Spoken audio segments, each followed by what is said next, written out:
Sir बंटवारा हुआ 1947 में, पूरा देश आजाद हुआ था ना, अकेला यूपी बिहार नहीं हुआ था।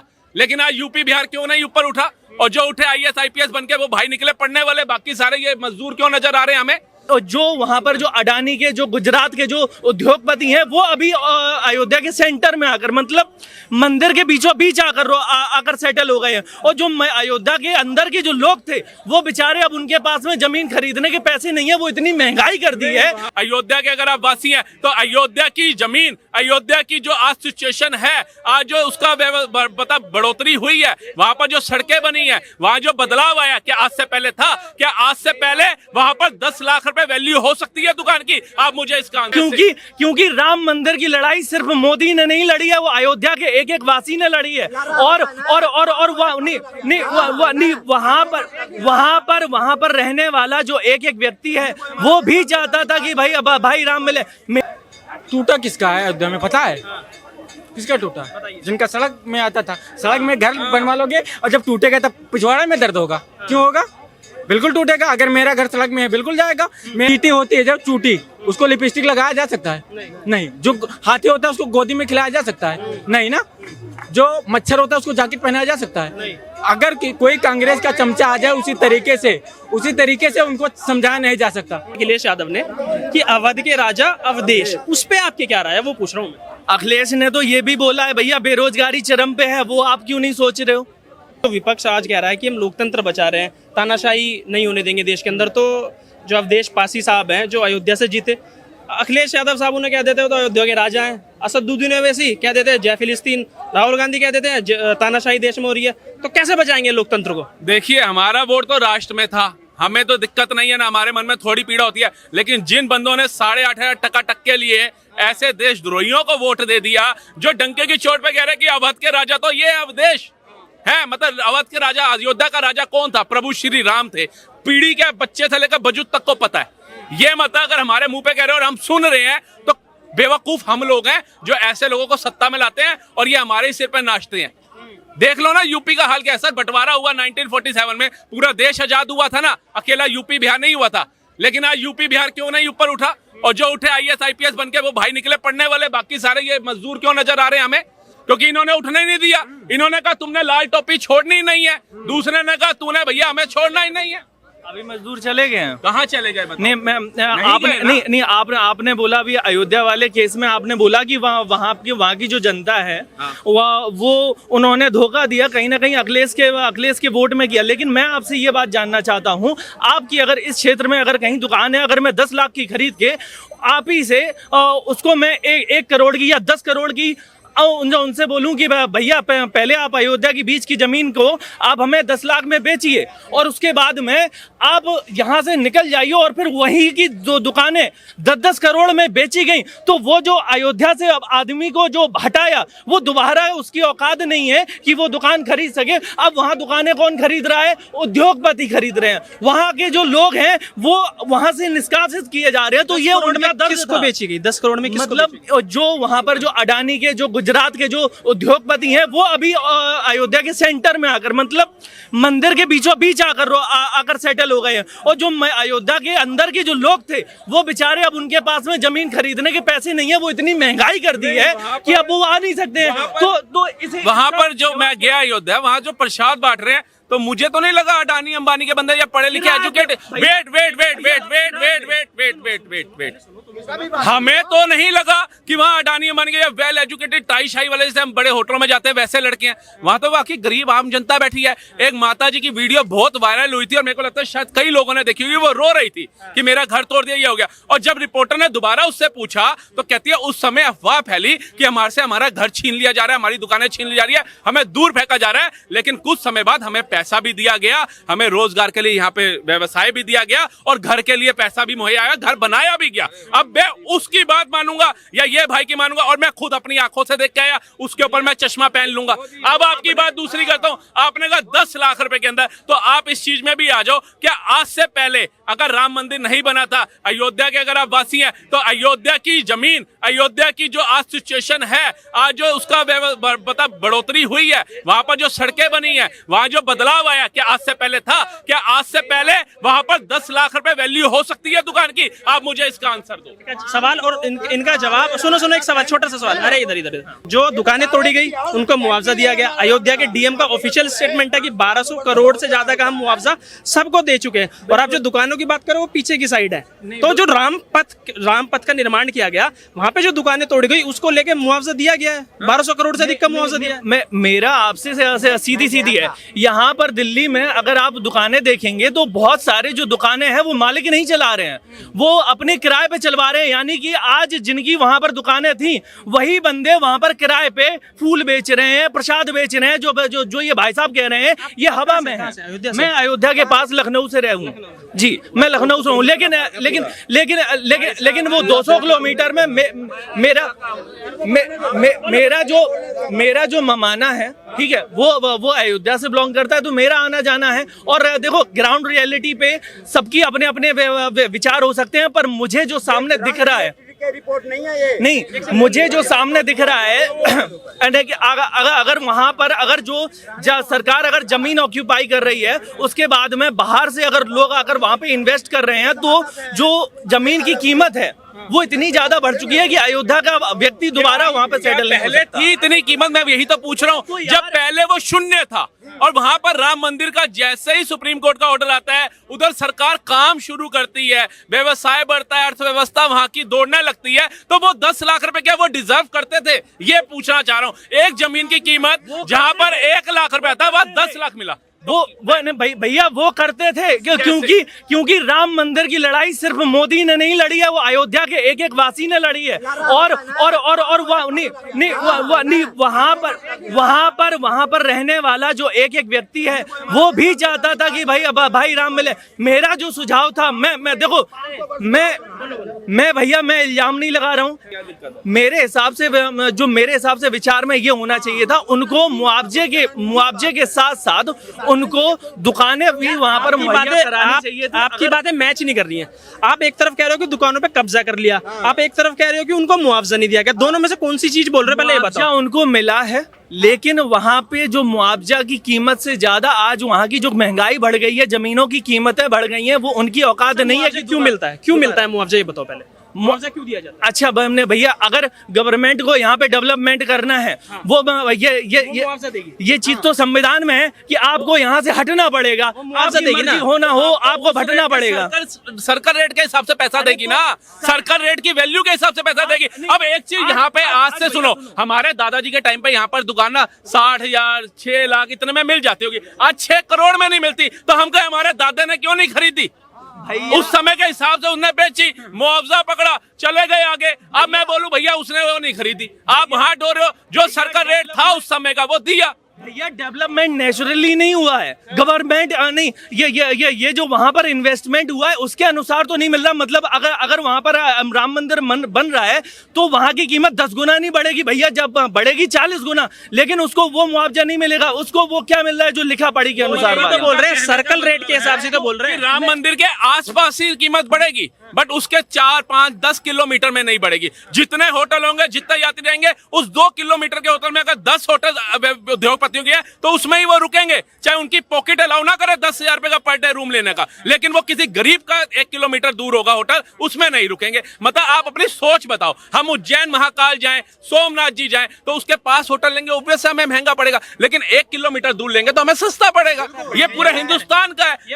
और सवाल वही है ना, सवाल वही है, जब मुआवजा दिया गया तो वहां पे जाहिर सी बात है जो तोड़ा गया होगा वो विकास के लिए तोड़ा गया, रोड चौड़ी की गई, इस वजह से वहां पे उनको मुआवजा दिया गया। चाचा एक मिनट, इस वजह से उनको मुआवजा दिया गया। तो आप कह रहे हो कि जो कब्जा कर लिया है दुकानों पे उद्योगपतियों ने, गुजरातियों ने, जैसे आपने कहा उद्योगपतियों ने, गुजरातियों ने, नहीं भाई, उन्हें जो मुआवजा मिला है वो उनकी हिसाब से कम। मुआवजा इसलिए दिया जाएगा ना क्योंकि चौड़ा करने के लिए वहाँ पे तोड़ा ताड़ी की गई। सुनिए सुनिए सुनिए सुनिए एक सवाल भी तो देना सर, चाहिए सुनिए ना, एक सेकंड सुन तो लो यार। एक सेकंड मेरी आपकी बात पूरी सुन ली ना मैंने। एक बार आप और मेरी थोड़ी सी सुन लें, ठीक है।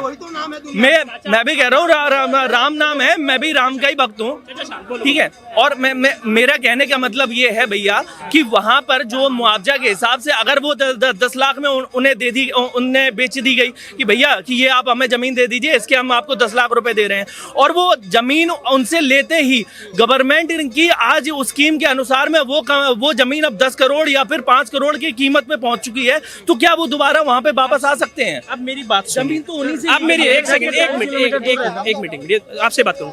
अब मेरी बात सुनो, अगर मैं गलत हूं तो मुझे बताना। आपने कहा मुआवजा जो है उस तरीके से नहीं दिया गया, जैसे सपोज करो 10 लाख मुआवजा दिया तो जमीन की कीमत 10 करोड़ हो गई, ठीक है, आपने ये बोला।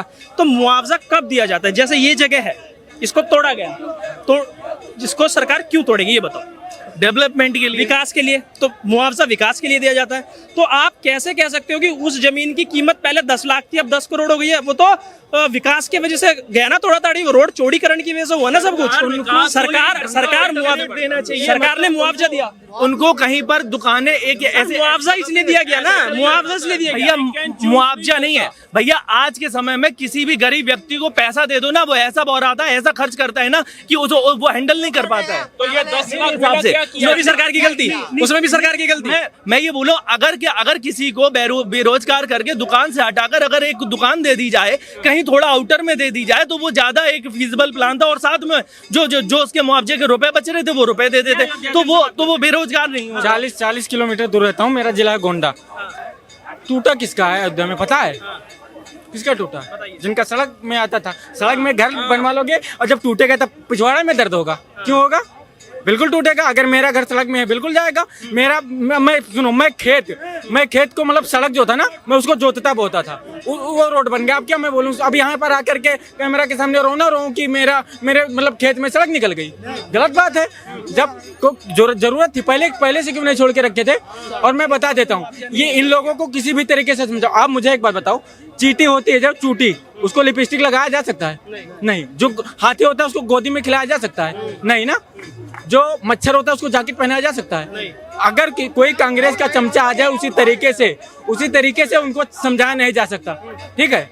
मैं अयोध्या वालों का कितना फायदा हुआ? आज उन्हीं लोगों ने धोखा दिया। अयोध्या की जनता किसी की नहीं हुई है, किसी की ही नहीं हुई है। सीता माता के हुए नहीं, सीता माता की नहीं हुई।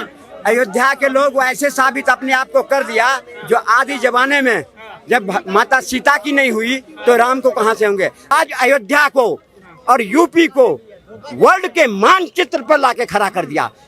फर्स्ट क्लास आज पूरे बिजनेस जिधर जा रही है यूपी जा रही है। आज यूपी संपूर्ण यूपी को नहीं कहूंगा। अब एक सवाल, एक मिनट 8,500 खटा बिक गए। आपने अभी कहा आप राम भक्त हैं, अयोध्या से आए हैं, समाजवादी पार्टी के पास वो सीट है, सांसद जो है समाजवादी पार्टी के। अखिलेश यादव क्या कहते हैं कि अवध के राजा अब कौन? अवधेश प्रसाद। उस इंसान को सीट दे दी जो आज राजा राम के अस्तित्व को नकार रहे थे, मतलब पहले राजा राम के अस्तित्व को नकारते थे, और आज कह रहे हैं कि अयोध्या का राजा तो अवधेश है। क्या कहेंगे उस पर? मेरे हिसाब से जो मैं पर्टिकुलरली किसी पार्टी को नहीं सपोर्ट कर रहा हूँ। मेरे हिसाब से इस स्टेटमेंट पे आपकी क्या राय है? इस स्टेटमेंट पे मेरे हिसाब से कोई भी ऐसा अनर्गल स्टेटमेंट देना कि राम एग्जिस्ट नहीं करते, मैं ये समझूंगा कि वो शायद है, उन्हें अल्पज्ञ हैं वो धर्म के मामले में। तो लेकिन उनसे उनकी इंडिविजुअल सोच से जो डेवलपमेंट का है कोई लेना देना नहीं है, लोगों की गरीबी का कोई लेना देना नहीं है, रोजगार का कोई लेना देना नहीं है। तो मैं मुद्दे पे बात कर रहा हूँ, रोजगार पे, पेपर लीक पे। अच्छा, मैं इसके अलावा एक और मैं ये तो अस्तित्व की बात की हमने। अभी जो बोला है स्टेटमेंट अखिलेश यादव ने कि अवध के राजा अवधेश, उस पे आपके क्या राय है वो पूछ रहा हूँ मैं। अखिलेश ने तो ये भी बोला है भैया बेरोजगारी चरम पे है, वो आप क्यों नहीं सोच रहे हो? सर, एक भगवान हमारे श्री राम, उसकी तुलना आप सांसद से कर रहे हो, वो आपको गलत नहीं नजर आ रहा? आपको ये गलत नजर आ गया कि वहाँ पे डेवलपमेंट के चक्कर में? एक मिनट मैं आपसे ये पूछना चाहता हूँ, देश के प्रधानमंत्री कौन है? प्रधानमंत्री मोदी जी। तो मतलब क्या इससे पहले कोई अगर हुआ होगा तो उन्होंने उस बेसिस पे कह दिया, उनकी इंटेंशन ये नहीं है कि वो राम को रिप्लेस कर रहे हैं। जस्टिफाई है आबादी का राजा बोलना जस्टिफाई है भाई की नजरों में। पता है क्या होता है, जो लोगों ने मन बना लिया कि हमने, चाहे मोदी हमारे घर को सोने की अशर्फियों से भी तोल देगा ना, कि हमारे पूरे घर की कीमत क्या है और उतनी, वेट मैं आपको बता रहा हूँ सर, आपको बताता हूँ। अब आपने जो बात बोली ना कि अयोध्या वासियों को कोसना, यूपी वासियों को कोसना कि वो दगाबाज हैं या बुरे हैं, हमारा कोई आपसी उनसे वो मतभेद नहीं है। जब माँ बाप होते हैं ना, बच्चे को बड़े अच्छा पढ़ाते लिखाते हैं, उसके ऊपर पूरा जोर लगाते हैं, पूरी जी जान लगा देते हैं, तो हमें लगता है कि भैया माँ बाप का भी हम एहसान उतारें, माँ बाप का साथ दें। तो मोदी योगी ने समझ लो यूपी को ऐसे बच्चे की तरह पूरा योगदान दे दिया, पूरी अर्थव्यवस्था बढ़ा दी। ये आपका यूपी, हमारा यूपी जो गुंडा राज में आ गया था, माफिया राज में आ गया था, आज जीडीपी के अंदर दूसरे नंबर पे आ गया, तमिलनाडु को पछाड़ के। आपको पता है आज ये सुनो मेरे भाई, आज आपकी बहन बेटियां सुरक्षित जाती है, हम तो टीवी में देखते हैं कि उनके बयान आते हैं, हम नहीं गए ना, हमारी बहन बेटियां गई। सुनो, गांव वाली जिन गरीबों का आप रोना रो रहे हो कि उनको 10 लाख देके भगा दिया, इससे पहले सोचो 10 लाख कितना बड़ा अमाउंट होगा उस गरीब के लिए जो 2 वक्त की रोटी नहीं खा पा रहा था उस समय, क्योंकि टूरिज्म तो था ही नहीं, राम मंदिर था ही नहीं, लोग जाते क्या करने थे। तीसरी बात पे आ जाओ, वही बहन बेटियां जब गांव से बाहर जंगलों के अंदर, खेतों के अंदर शोषित के ले जाती थी ना, तब इसी प्रधानमंत्री ने सोचा कि ये गुंडे बदमाश जो है, जो टोर्चे मारते हैं, जो आवाता करते हैं, वो ना हो, तो बहन बेटियों के लिए शौचालय उनके घर में होना चाहिए, पक्का आवास उनके घर में होना चाहिए, स्वास्थ्य के लिए आयुष्मान कार्ड उनके घर के अंदर होना चाहिए, कोरोना महामारी के बाद भी 5 किलो राशन उनके पास होना चाहिए। उसके बाद भी अगर आप जैसे मेरे भाई आके अखिलेश यादव जैसे बंदे का समर्थन करते हैं तो वो बहुत निंदनीय है, क्योंकि अखिलेश यादव की सरकार जब थी तो यूपी की गरीबी क्यों नहीं मिटा पाए, तब जीडीपी दूसरे नंबर पे क्यों नहीं ला पाए, आप मुझे इसका आंसर दो। मैं आपका आंसर देता हूँ भैया। पेपर लीक हो रहे हैं, वो क्या बोलेंगे अब आप? कितने नहीं अरे तो बन गया, क्या हो गया उससे? नहीं पासा क्या पलटते भैया, हम कोई मुद्दे से तो नहीं भटक रहे। भैया कह रहे हैं कि योगी हमारे जितना विकास दिखाया है, बताया, हुआ कि नहीं हुआ ये बताओ। मैं आपसे एक, ये कहते हैं हुआ कि नहीं हुआ, यस और नो। जैसा आपने अब देश पे जवाब नहीं दिया, आप इस पे दे दो। अच्छा, स्वच्छ भारत शौचालय दिया, कुछ नहीं हुआ। नो मैं अब मैं भी बोल लूं, ठीक है। अब भैया, किसी महान व्यक्ति ने कहा है जीवन में जो डेवलपमेंट है वो एक सतत प्रक्रिया है। आपके ऊपर कोई बैठा हो या अथवा ना बैठा हो, ये डेवलपमेंट किसी के रोकने से नहीं रुकेगा और ना किसी के कराने से करेगा। जैसे नहीं, अरे हाँ बिल्कुल भैया, आप उस स्थिति में थे कि जब जो दुनिया में लोग बहुत आगे बढ़ चुके थे, हमारे पास खाने के लिए लाले नहीं थे, तो गवर्नमेंट ने निकाला है। इस बात को आज जो ये डिनाई करे, बोले कि नहीं हमारा देश अचानक से, ये पिछले 15 साल हमारे पास कब लाले थे खाने के, मैं पूछना चाहूंगा। नहीं कब थे सर, कब थे बताओ। नहीं बता, नेहरू का सिगार बाहर से आ रहा है, उसके कपड़े बाहर जा रहे हैं, इंपोर्टेड विस्की उसकी यहाँ पर आ रही है, और देश के अंदर खाने के लाले थे। राहुल गांधी सर, आप बता रहे हो उस टाइम क्या लाले थे, आज लाले हैं। मोदी जी अगर पहन रहे हैं तो देश का युवा 50-50 हजार का फोन लेकर के चल रहा है। उस समय तुम्हारे पिताजी 20 किलोमीटर दूर एसटीडी का कॉल करने जाते थे। क्या बात कर रहे हो? मैं आपसे, चलिए मैं आपसे एक बहुत ही छोटी सी बात पूछना चाहता हूँ। आपको सरसों के तेल का दाम पता है? कितना है भैया? 160 रुपए लीटर तब था, अब 130 रुपए मेरे से लो, लेके देता हूँ, आ जाओ। आप ना दीजिए सर, 160 रुपए लीटर हुआ तेल, 200 रुपए पहुंचा। इन लोगों ने हाय तौबा मचा दी, हाय मोदी ने महंगाई, हाय मोदी में। सोयाबीन ऑयल लेकर के देखो 123 रुपए लीटर आ रहा है। अब बोलो जिंदाबाद मोदी, अब बोलो बाबा मोदी, अब करो मोदी। अब नहीं करेंगे। 803 रुपए सर, 1200 का सिलेंडर था, हाय तौबा थी, हाय महंगाई, 803 रुपए का सिलेंडर आ रहा है। बोलो जय जय मोदी, बोलो बाबा मोदी। 950 मैं दिलवाऊं 803 का। आप भैया तेल भी सबको दिलवा दोगे आप भैया? सिलेंडर आ रहा था और लाइन लगती थी, 3 किलोमीटर लंबी गैस का सिलेंडर लेने के लाइन। आज सिलेंडर आपको घर बैठे सिलेंडर मिल रहा है, ऑन डिमांड सिलेंडर मिल रहा है। आपसे होगा, सुरक्षा को लेकर आपको काम नहीं दिखता योगी सरकार का, स्वच्छता को लेकर काम नहीं दिखता। अखिलेश सरकार ने जब सत्ता में थी क्या किया? ये देखो, मैं तो सबको दिला दूंगा। 803 रुपए इंडियन सिलेंडर का दिया है। भाई साहब तथ्यों पे बात करो, मोदी के खिलाफ है, झंडा चलाने मत आओ।